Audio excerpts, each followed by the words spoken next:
Os colaboradores e amigos do Ministério Jimmy Swaggart convidam você a se unir a ele nesta hora muito especial. O programa de hoje será diferente porque não contém música. A mensagem foi pregada em Louisville, Kentucky, a quase 12 mil pessoas e é tão poderosa que julgamos conveniente transmiti-la em sua inteireza. É uma mensagem que os Estados Unidos, o Canadá e outras nações do mundo precisam muito ouvir.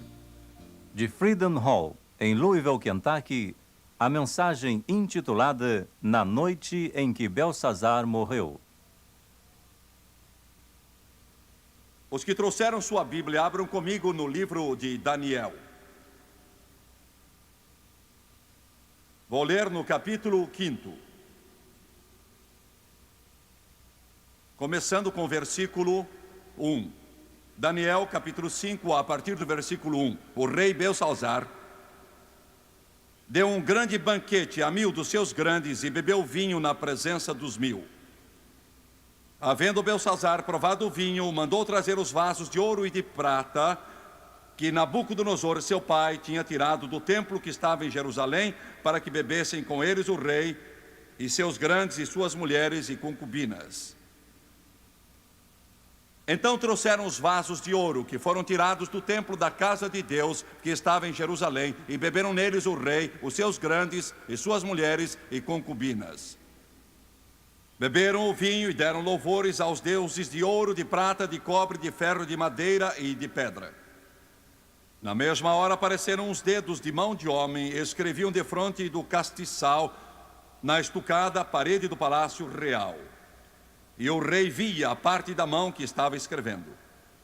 Então se mudou o semblante do rei e os seus pensamentos o turbaram, as juntas dos seus lombos se relaxaram e os seus joelhos bateram um no outro. No versículo 30 se lê: naquela mesma noite foi morto Belsazar, rei dos caldeus. O tema da minha pregação hoje é este: a noite em que Belsazar morreu. O assunto que pretendo apresentar-lhes hoje é algo que não me agrada e eu não quero nem desejo. Como ministro do Evangelho e evangelista, eu preferiria antes dizer palavras suaves, que o soassem bem. Mas às vezes me cabe, e parece que tem sido assim ultimamente, dizer aquilo que eu não desejo dizer.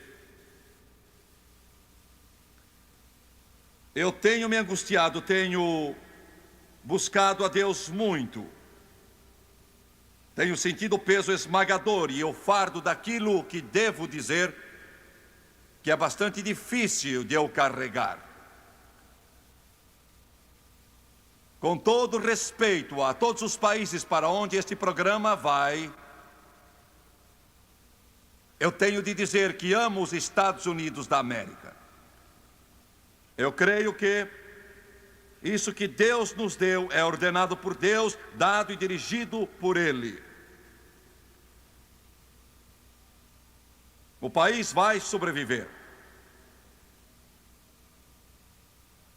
Mas eu creio que nós estamos nos estágios iniciais de trazer sobre nós mesmos sérias dificuldades devido à impiedade, à maldade deste país que chamamos Estados Unidos da América.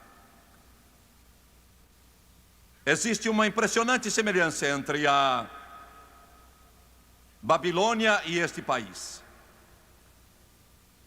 Quando Nabucodonosor sonhou e Daniel interpretou o sonho dizendo o seu significado, a Babilônia estava em seu apogeu.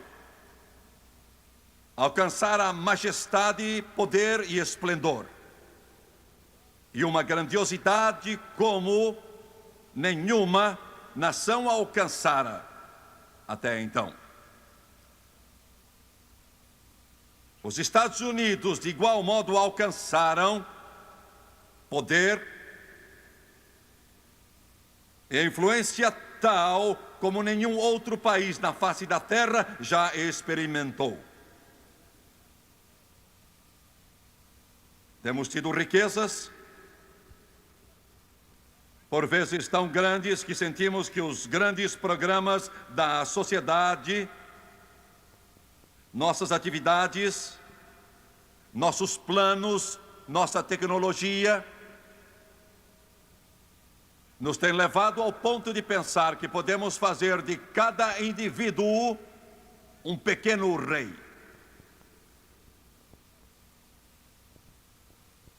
Mas a bolha estourou. Estamos colhendo o que semeamos. E como no passado o mais poderoso reino da face da terra estava em perigo mortal e caiu, os Estados Unidos da América estão hoje em maior perigo do que em qualquer tempo da nossa curta história. Nossa nação é nova como nação. Isso pode parecer estranho quando se pensa em Pearl Harbor. Eu estive lá. Estive lá com um nó na garganta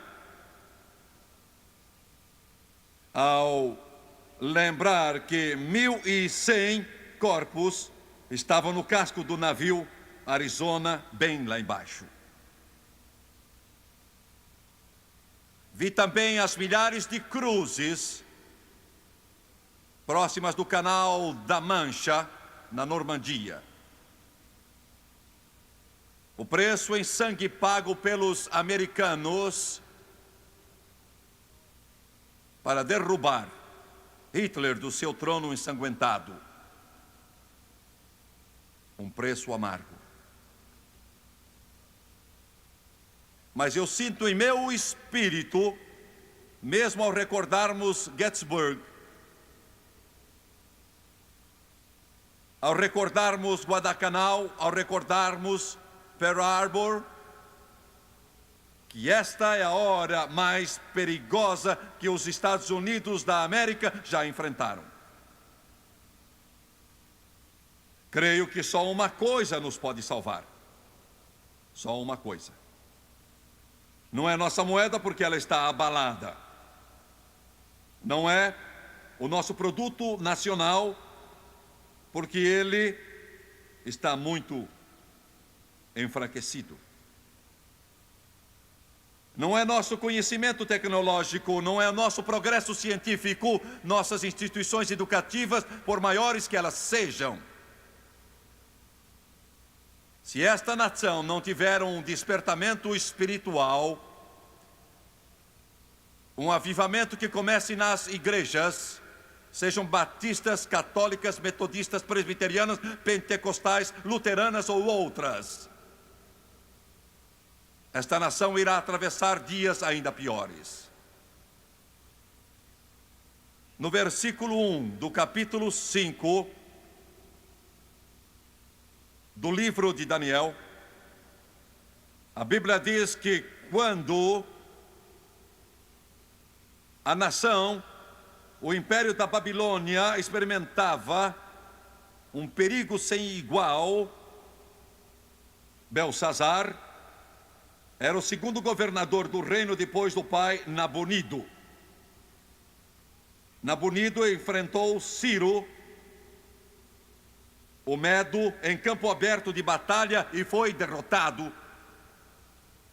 E a glória do avô de Belsazar, Nabucodonosor, estava declinando. Todavia, esse império, Babilônia, era pomposo em seu orgulho e na arrogância que demonstrava enquanto o perigo o cercava e o Estado estava prestes a cair. A América está brincando hoje. A Bíblia diz que Belsazar deu uma festa em honra a 1000 dos maiores do seu reino.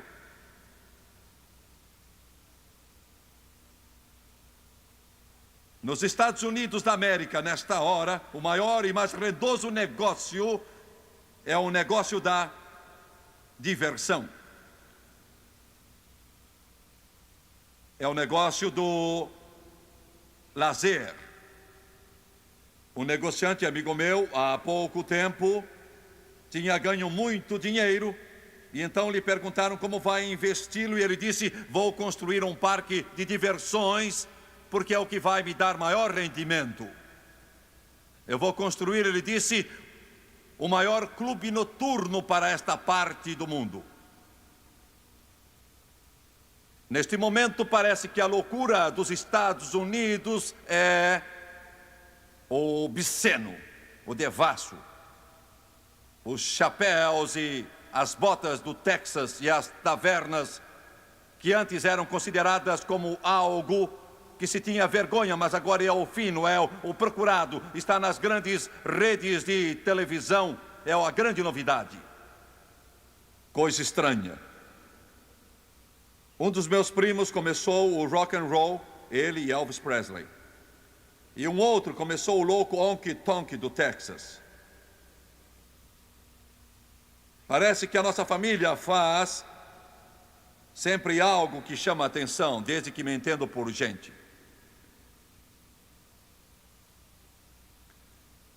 Eu estava conversando com meu primo que foi dono de um dos maiores clubes de honky tonk do mundo.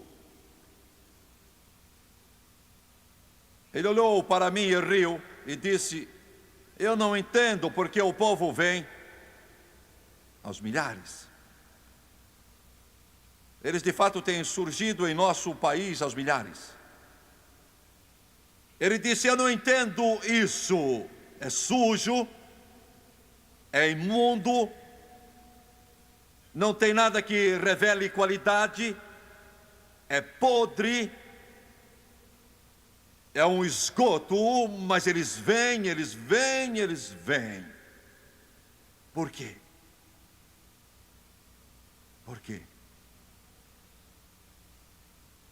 Porque a moral desta nação desceu a um nível tal como nunca vimos antes como nação.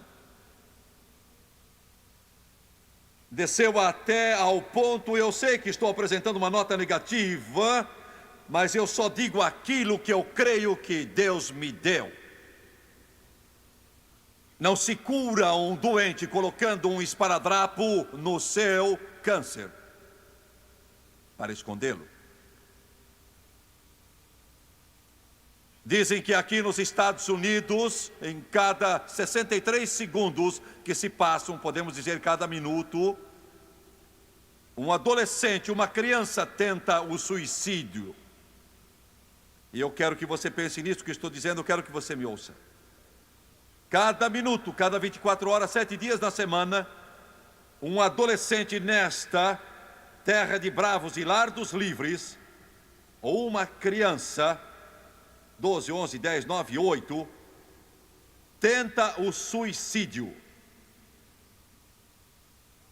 Fizeram um estudo há pouco tempo de uma região abastada neste país, no estado da Califórnia, com casas no valor de mais de 100 milhões de cruzeiros.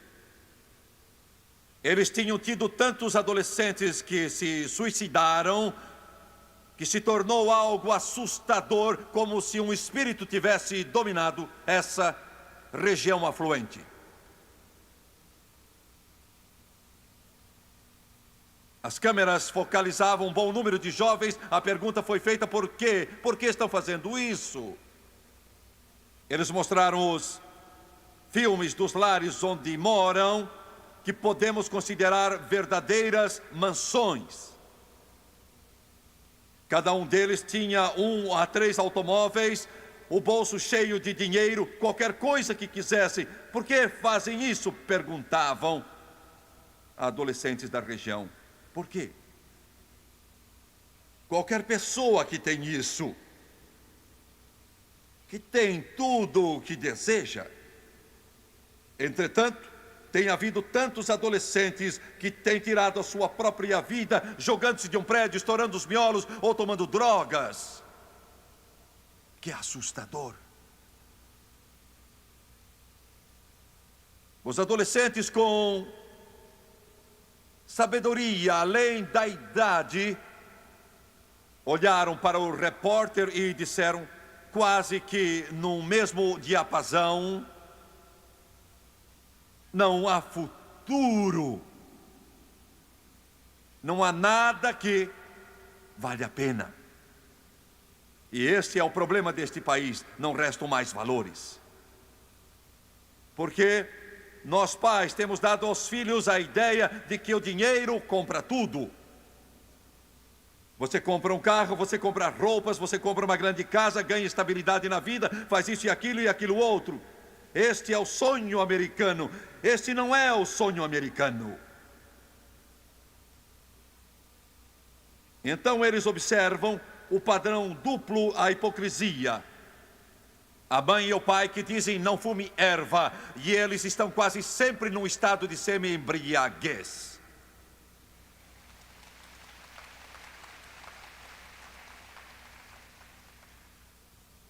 Não faço o que eu faço, mas faço o que eu mando. Sem valores. Nada é sagrado. E assim o povo não tem coisa alguma em que se apoiar, e existe somente um fundamento. Ouçam-me, não é o governo, não é o Estado, não é a política, não é a Constituição, não é lei, é a palavra do Deus Todo-Poderoso, que é o único fundamento.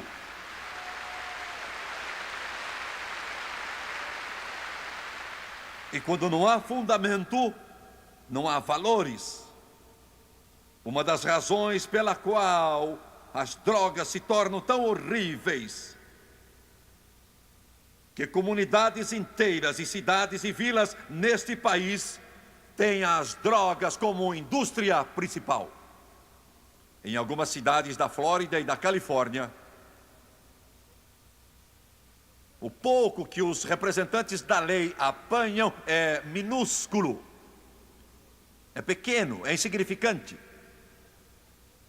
Talvez o negócio de drogas seja o maior negócio neste país. Por quê? Por quê, mercadores da morte? Por quê? É porque existe um vazio aqui. Alguns dos jovens que estão sentados neste auditório em Louisville, Kentucky, alguns que assistem na televisão, teriam de me responder: não tenho motivo para viver, nenhum propósito ou razão de viver. Nenhuma finalidade na vida, nada que tenha valor. Alguns dos telespectadores estão vivendo uma tortura cruel, um inferno aqui na terra. Não tem razão, não tem propósito, há um olhar assustador em sua face. O que é? É porque aquilo que este país tem procurado e tem agarrado, muitos conseguiram e descobriram que nunca os satisfez. Vou dizer por quê. É que a alma do homem é tão grande. Ouçam bem esse evangelista. A alma do homem é tão grande que a erva não enche. Cocaína, maconha, droga não pode encher. Sexo ilícito não pode encher. Dinheiro não pode encher. Fama, poder, prestígio não pode encher. Só Deus pode encher a alma do homem.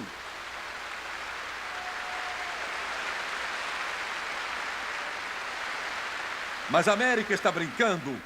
Esse é o seu principal passatempo. Então, na última parte do versículo 1, se diz que Belsazar bebeu vinho diante dos maiorais. Estava bêbado. Este nosso grande país está bêbado. Álcool, um problema tão persistente. Bêbado. Eu tenho 3 declarações que desejo fazer sobre o álcool. Alguns talvez não as entendam, alguns talvez não as apreciem, alguns talvez não gostem delas. Não faz mal. Não é meu problema. Eu creio no que digo, creio que Deus me deu esta palavra e é só a Ele que preciso agradar.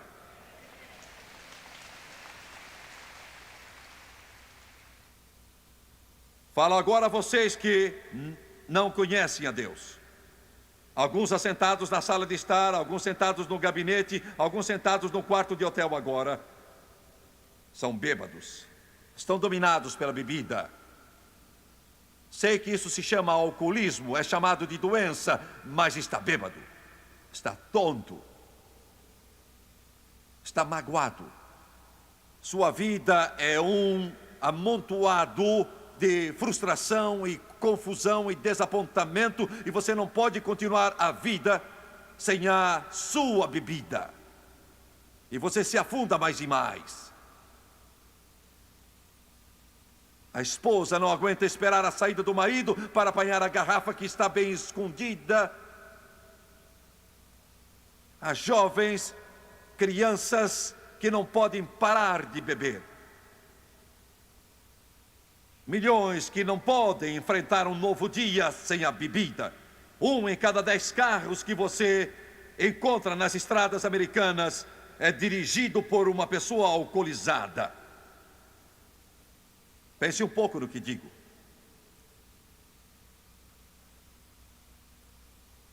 Você está sentado aí, está ouvindo este pregador. Está olhando. Você se encolhe porque sabe o que eu vou dizer ou pensa que sabe o que eu vou dizer. Se por acaso você está ouvindo esta mensagem em espanhol, ou talvez em português, ou em japonês, ou em outra língua qualquer, você fica aflito. E lá no mais íntimo do seu coração, você sabe o que eu vou dizer está certo. Você se odeia. Odeia a si mesmo. E eu vou surpreendê-lo. Para vocês que não conhecem a Deus, que não são salvos pelo sangue de Jesus, eu não tenho nenhuma palavra de condenação para vocês. Eu não censuro vocês, eu não critico vocês, não falo a você com aspereza, porque eu ouço as palavras do Mestre, quando disse: eu não vim para condenar, mas para salvar. Aleluia.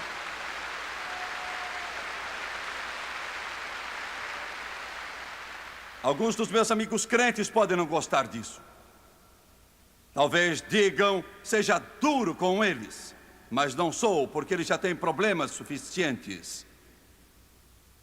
Mas quero lhes dizer isto: quando se cansarem de vomitar, quando se cansarem da hipocrisia, quando se cansarem das mãos trêmulas e de sentir como se o seu interior fosse explodir, eu estou aqui para lhes dizer que há um poder maior do que todos os poderes do inferno e o poder da bebida. Há um Cristo Jesus que morreu na cruz do Calvário para que você seja libertado da escravidão do álcool. Ele pode livrar você. Aleluia, Deus.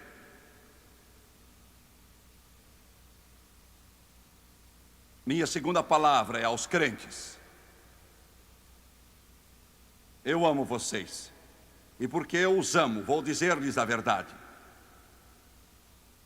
Vocês são tolos.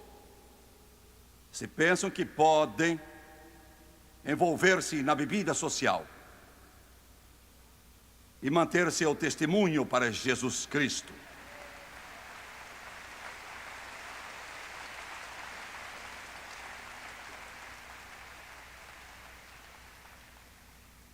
Não importa o que você pensa, vou dizer a verdade.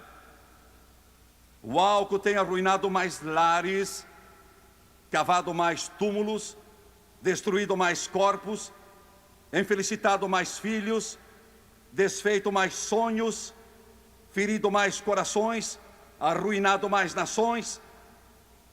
trazido mais inferno que qualquer outra coisa aqui neste mundo. Eu não condeno esse pobre pecador que está lutando e não sabe o que está fazendo e não pode deixar o que está fazendo, ele vai para o inferno. Não o condeno.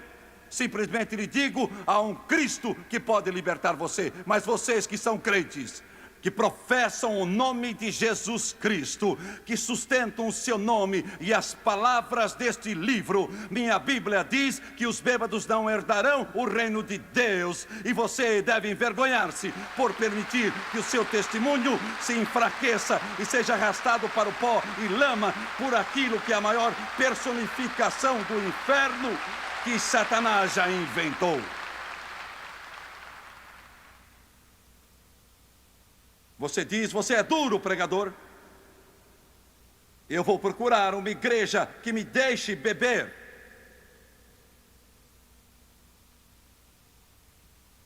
Faça isso. E o grupo terá mais um fraco, junto com aqueles que já caíram nesse vício.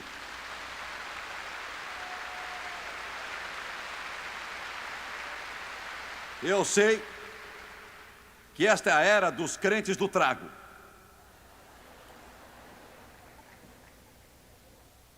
Alguns de vocês aqui, alguns na televisão, e eu estou falando de crentes, vocês gostariam de responder e dizer, eu gosto da minha cervejinha, de vez em quando. Gosto do meu copo de vinho, do meu aperitivo, ou o que quer que seja. Eu gosto, eu não vejo nada de errado nisso.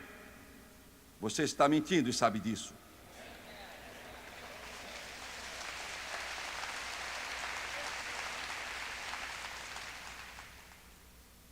Você tem o dever de ser um exemplo de retidão.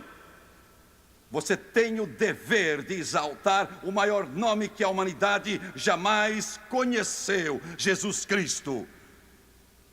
Jesus Cristo. Sua vida deve ser um exemplo de retidão, e a minha Bíblia diz que não vos embriagueis com vinho em que há contenda, mas enchei-vos do Espírito Santo. Aleluia, aleluia. Glória a Deus. Minha terceira palavra, o problema que arruinou a Babilônia, está arruinando os Estados Unidos, o álcool, e é dirigido aos pastores. Pastor, não importa em quantos seminários você se formou, nem quantos cursos você tenha feito, sabe? Você se levanta no púlpito e diz ao povo que beber socialmente está certo, ou talvez você não faça isso. Talvez você nunca tenha permitido que essas palavras saíssem da sua boca, caro colega.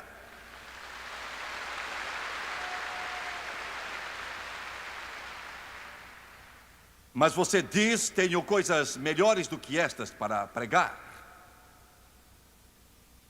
Temos igrejas cheias de gente que não sabe o que é certo e o que é errado.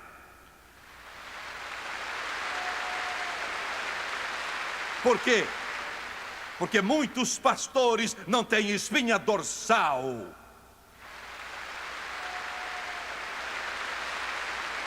Estou perturbando com essa pregação? Incomodo você com essa pregação? Eu sinto muito, amo pastores, fui criado com pastores, eu conheço muito bem os pastores, luto por eles, eu sempre os defendo, mas um pastor que não prega esta palavra do Deus Todo-Poderoso e que não é homem para pregar, doa quem doer, ele não merece o nome de pastor, e ele o faria muito bem se deixasse o pastorado e descesse do púlpito e entregasse a alguém que tem fogo de Deus em sua alma e que chama preto, preto, branco, branco, céu, céu e inferno, inferno.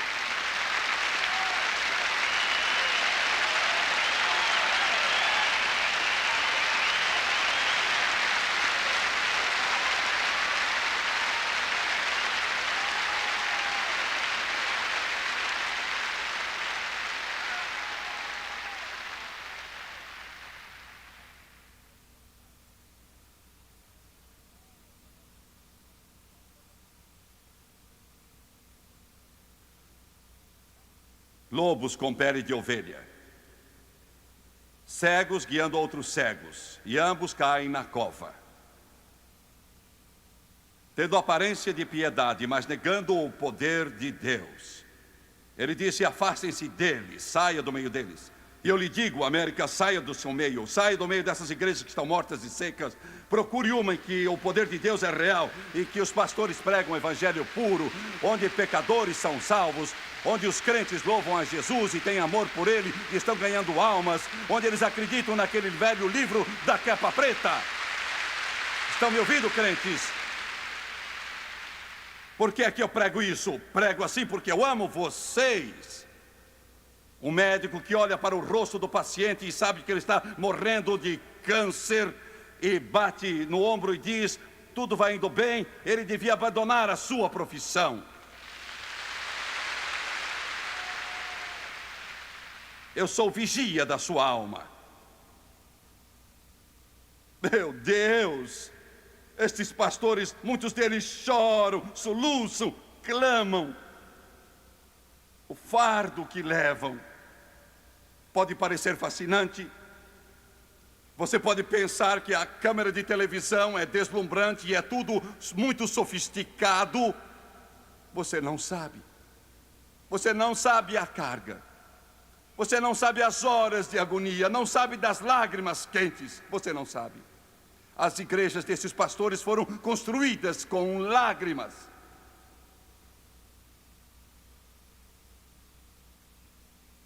Este país está bêbado, está alcoolizado. No segundo e terceiro versículos, se diz: Belsazar, havendo provado o vinho, mandou trazer os vasos de ouro e prata que Nabucodonosor, seu pai, tinha tirado do templo que estava em Jerusalém, para que bebessem nele o rei, seus grandes mulheres, concubinas. Então trouxeram os vasos de ouro, que foram tirados do templo da casa de Deus que estava em Jerusalém, e beberam. Com eles o rei, os grandes mulheres e concubinas. Apanharam os vasos sagrados que estavam no Santo dos Santos em Jerusalém. Belsazar estava dizendo: vou mostrar a Deus. Vou mostrar que o nosso Deus, Bel,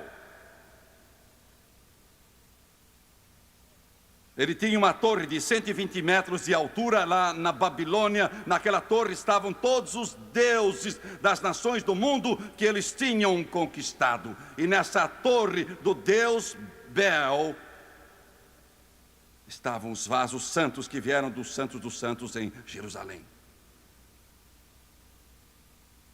Ele os encheu com vinho e então bebeu deles. Não há mais respeito a Deus nos Estados Unidos. Há pouco apareceu uma canção chamada Papai Grande e Pequeno Fantasma. Era a respeito de Deus, o Pai e do Espírito Santo. Papai Grande e Pequeno Fantasma. Jesus era chamado bastardo.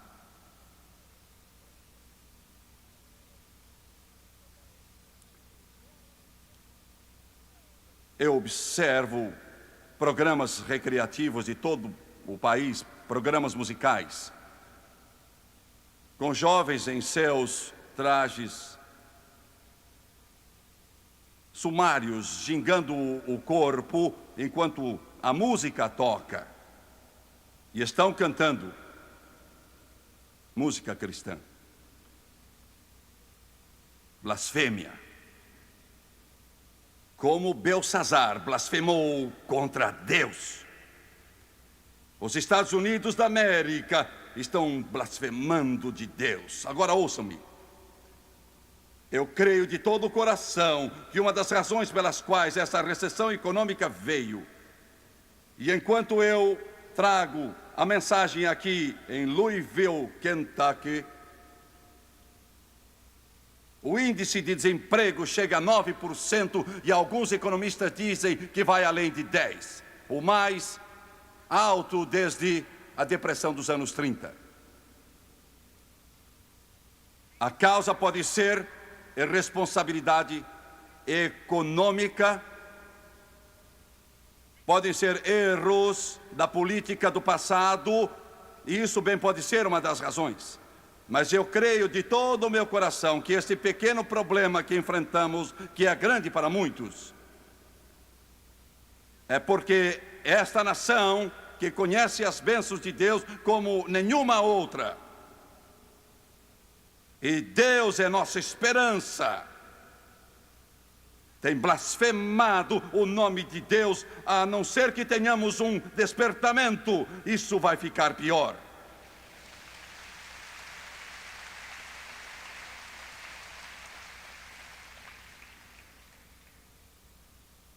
A Babilônia era a maior nação sobre a face da terra. A cidade tinha 80 quilômetros quadrados. Os muros em volta da cidade tinham 120 metros. 7 carruagens podiam correr lado a lado nos muros. O palácio, onde estava a sede do governo, era considerado como o maior edifício sobre a face da terra. Era deveras suntuoso. Esse imenso e majestoso palácio babilônico teria feito parecer insignificante a Casa Branca e o Capitólio de Washington, com uma sala de centenas de metros de comprimento e muito, muito larga, sustentada por colunas gigantescas entrelaçadas com lindas correntes de ouro, indo até o teto. Em suas paredes estavam despojos dos reis da Babilônia, despojos trazidos por Nabucodonosor, por Nabonido. Babilônia. Os jardins suspensos, uma das 7 maravilhas do mundo da antiguidade, eram da Babilônia. Pavões treinados, com linda plumagem, puxavam bandejas com as mais finas bebidas para o salão do palácio.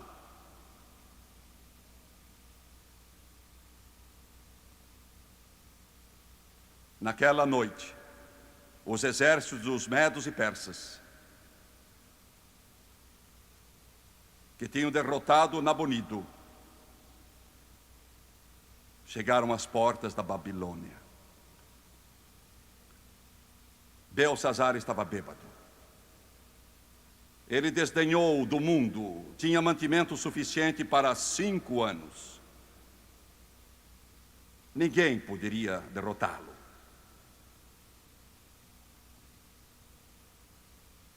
E Belsazar estava bêbado.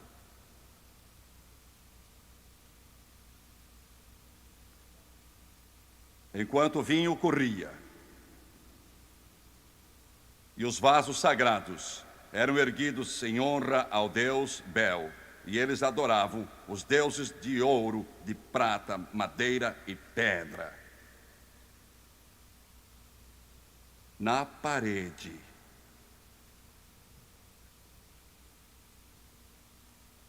as escrituras sagradas dizem que, devagar, os dedos de uma mão humana começaram a sair da parede. Devagar, muito devagar. Literalmente saindo do reboco. Mãos enormes. Os homens olharam e começaram a tremer. As mulheres gritaram e então houve silêncio.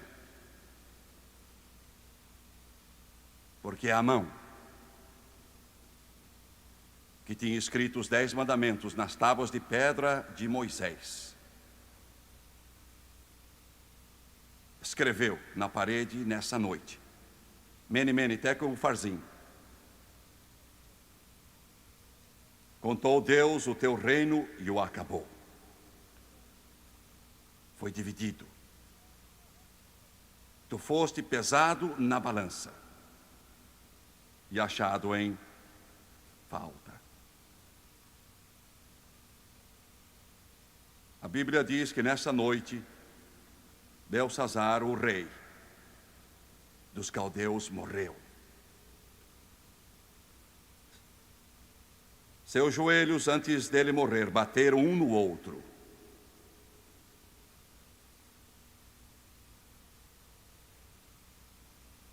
Chamaram a Daniel para ler a escrita na parede. Eu receio que a escrita esteja na parede dos Estados Unidos da América. Eu receio. Naquela noite, os medos e os persas desviaram o curso do rio em outro sentido. E vieram e entraram pelos portões abertos. E tomaram a cidade. 2 homens apunhalaram Belsazar e ele morreu.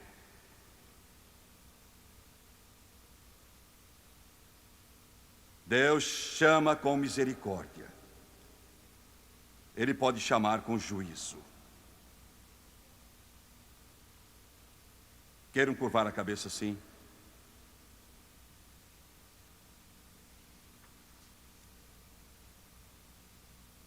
Pai Celestial, eu oro pelo nosso país, oro pelos nossos líderes, oro pelo nosso povo. Oh Deus,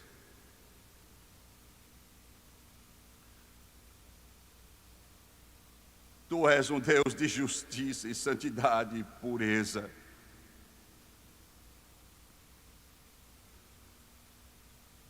Oh Deus, de misericórdia e graça, ajuda-nos, ajuda-nos. Ajuda-nos em nossa fraqueza, em nosso pecado, em nossa miséria, ajuda-nos.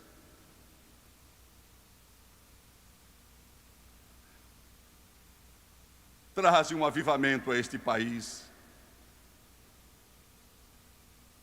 Vou pedir que todos deste auditório se levantem, todos se levantem, todos se levantem.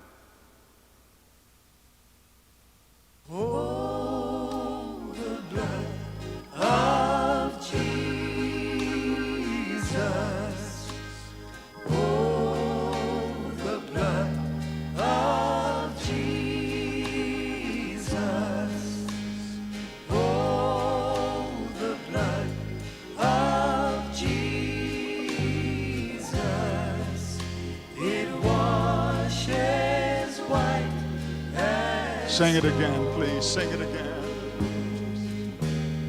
Oh, the blood of Jesus. Oh, the blood of Jesus. Oh, the blood of Jesus. It washes white as snow. Peço que olhem para Jimmy Swaggart, por favor, um momento. Quero que olhem para mim. Desejo que me deem o máximo de sua atenção. Vou pedir que façam o maior silêncio possível. Vocês, telespectadores, eu creio que o mesmo Espírito que está operando aqui, em Louisville, Kentucky, hoje, seja qual for a hora que esteja assistindo, manhã, tarde ou noite, Deus está com você. Seja aí no Brasil, na África, nas Filipinas, América Central, Canadá, seja onde for. Ele ama você. Ele quer entrar em seu coração e em sua vida.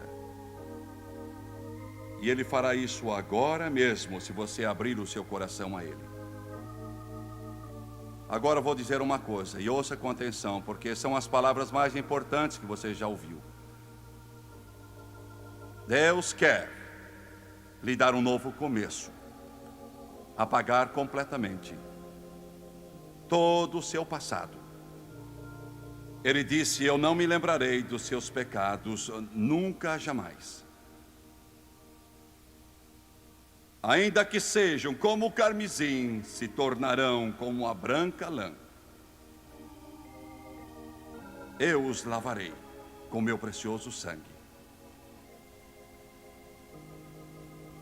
Agora que você veio a Jesus, este é o único lugar que vale a pena procurar. De todos os milhares e milhares de pessoas que chegaram a Ele junto à cruz do Calvário, seja prostitutas, seja meretriz, seja o cidadão correto, seja pobre ou rico, grande ou pequeno, Ele nunca rejeitou ninguém. Nunca.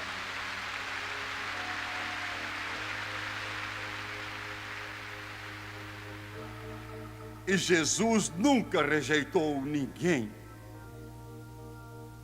E o sangue está lá para você. Vou fazer uma oração de confissão.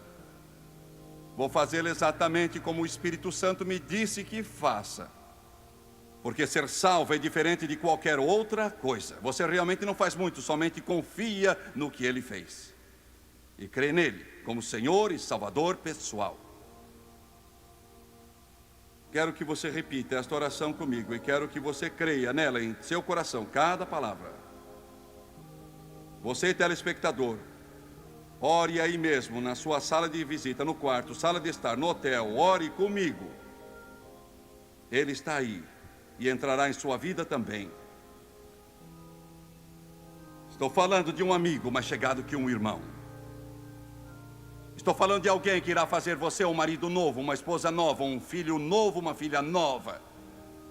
Estou falando de alguém que vai mudar seu velho coração endurecido e torná-lo como deve ser, porque Ele ama você. Curve a cabeça, por favor. Charlie está tocando o belo hino, tal qual eu estou, me chego a ti. E eu sinto a presença de Deus. Agora eu quero que você ore comigo e creia, e vamos orar agora. Amado Pai Celestial, venho a Ti em nome de Jesus, arrependido dos pecados e do modo que tenho vivido. Quero o Teu caminho. Estou cansado do velho caminho, de rebelião, de maldade e iniquidade. Estou cansado dele. Por favor, perdoa-me. Muda-me. Ajuda-me. De acordo com a Tua palavra. Com a boca, eu confesso Jesus Cristo. Em meu coração, eu creio que Jesus Cristo está vivo. E porque Ele vive, eu viverei também. Eu aceito Jesus Cristo como meu Salvador, meu Redentor, meu Rei, minha ajuda. Neste momento, de acordo com a Tua palavra, que não mente, estou remido, estou limpo, estou salvo. Graças a Deus, graças a Deus, graças a Deus.